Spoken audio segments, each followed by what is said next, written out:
यात्रा रोचक तो है ही, साथ ही यह भी दर्शाती है कि विषय का अस्तित्व प्रकृति के स्थायी नियमों तथा प्रकर्मों पर निर्भर तथा हमें इनमें हस्तक्षेप नहीं करना चाहिए। प्रिय छात्रों, आप भली-भांति जानते हैं कि पृथ्वी प्रत्येक वस्तु को अपने केंद्र की ओर खींच रही है तथा इसी गुरुत्व बल के कारण हम सब पृथ्वी के तल पर टिके हुए हैं। तनिक सोचिए कि यदि यह गुरुत्वाकर्षण लुप्त हो जाए तो क्या होगा। इस गुरुत्वाकर्षण के लुप्त होने की चंद्रमा हमारी पृथ्वी के चंगुल से छूटकर अंतरिक्ष में भटकने लगेगा।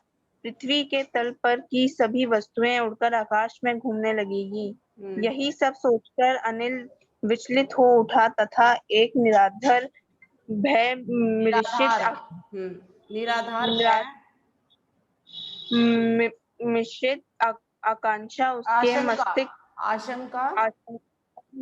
उसके मस्तिष्क पर छा गई। इसी आशंका के कारण वह रात्रि का भोजन भी ठीक प्रकार से नहीं कर पाया तथा चुपचाप अपने शयन कक्ष में जाकर बिस्तर पर लेट गया। अनिष्ट अवश्य होने वाला है।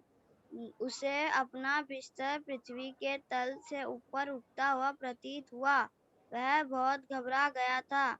उसने चिल्लाने की चेष्टा की, परंतु उसके गले से स्वर ही ना निकल पाया। अतः विवश होकर वह फटी-फटी आंखों से इधर-उधर झांकने लगा। उसने देखा कि उनके घर के भीतर भी सभी चीजें आकाश में उड़ने लगी हैं। Sofa, TV, gas cylinder, fridge, उसकी गृह कार्य करने वाली मेज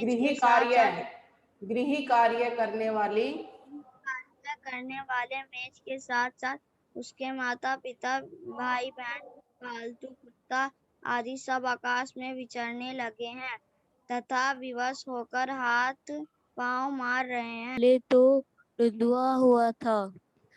उसका मन रोने को चाह रहा था, परंतु वह यह भी नहीं करने के असमर्थ था। वह समझ नहीं पा रहा था कि आखिर क्या करे। इतने में उसे अपने नगर के मकान, पेड़ पौधों, बसें, गाड़ियां भी व्योम में तैरते हुए दिखाई दिए। अब तो अनिल को पूर्णतः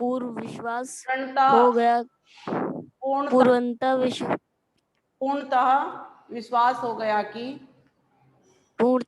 हो गया कि पृथ्वी सचमुच गुरुत्व बल में विहीन हो चुकी है।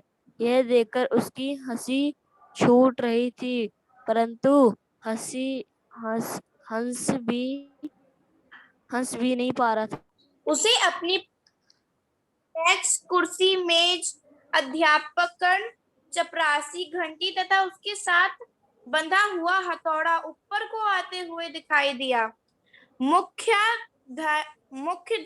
अध्यापक महोदया तो ऐसे हाथ पांव मार रहे थे जैसे कि वे एक पक्षी हो तथा एक लंबी उड़ान भरने का प्रयत्न कर रहे हो। अनिल ने चाहा कि वह उठकर उनकी सहायता करे, परंतु वह तो हिल भी नहीं पा रहा था।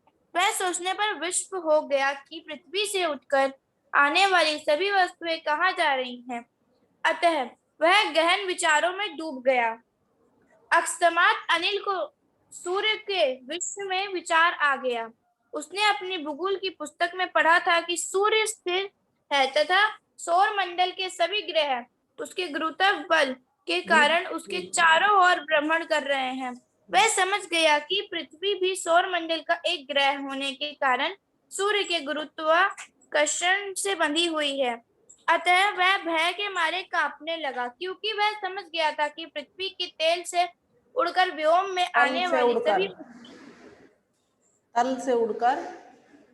तल से उड़कर व्योम में आने वाली सभी वस्तुएं सूर्य की ओर अग्रसर हो रही हैं तथा सूर्य के निकट पहुंचते ही उनका भस्म हो जाना अनिवार्य है। उसने बिस्तर से उठकर भागना चाहा, परंतु वह यह भी नहीं कर पाया। उसे आभास हुआ कि सूर्य अत्यंत क्रोध भरी दृष्टि से उसे ताक रहा है। निम्नलिखित प्रश्नों के उत्तर दीजिए। अनिल कहाँ सोया हुआ था? शयन कक्ष में। स्वप्न में अनिल किसे पुकारने की चेष्टा कर रहा था? परिवार के सदस्यों को। परिवार के सदस्यों को।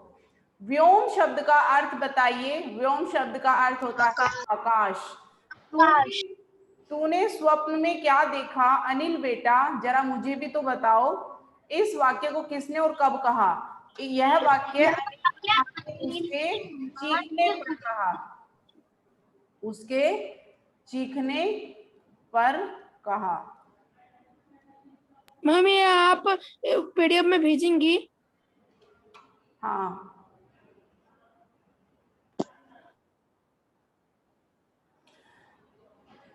उचित विकल्प पर सही का चिन्ह लगाइए। प्रश्न का है पृथ्वी किस बल से वस्तुओं को अपनी ओर खींच रही है? कौन सा बल है? चंद्रमा